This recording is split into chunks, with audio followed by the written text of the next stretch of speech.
tubategeeza abasiraamu butongole nti olunaku lwa Idi Adha lwakubeerawo ku Friday ng'ennaku z'omwezi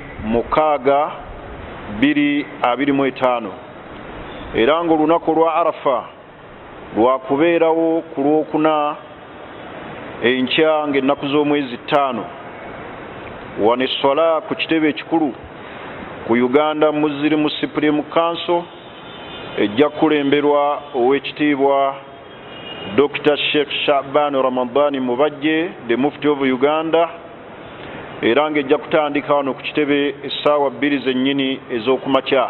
Nkubiriza abasiraamu mwenna abalina obusobozi okubeera nga tusala, tukimanye nti okusala ibaada era tugoberere nga Nabbi Muhammadin sallallahu alayhi wasallama bwe yayigiriza mu kusala.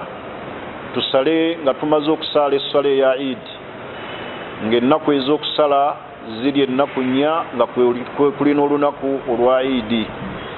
Mwenna Allah bawadde ebisolo mu kusala mu nnaku ezo zonna ennaku za kusala za kulya nnyama na kutendereza Allah subhanahu wa ta'ala, mugabeeko ku nnyama eyo Allah subhanahu wa ta'ala gy'abasobozesezza okubeera nga musala. Tubakubiriza okubeera nga musaddaaka nnyo nga Nabbi Ibrahimu alayhi salatu wassalam bwe yali omusaddaasa ennyo. Katonda n'amwagala, Katonda n'amusiima, n'amufuula mukwano gwe. Nammwe Allah bawadde obusobozi obw'okubeera nga musale ebisolo, musaddaakeeko. Tubakubiriza okweyisa obulungi ku lunaku olwa Eid obuteetaba mu bivulu bikontana n'amateeka ga Busiraamu.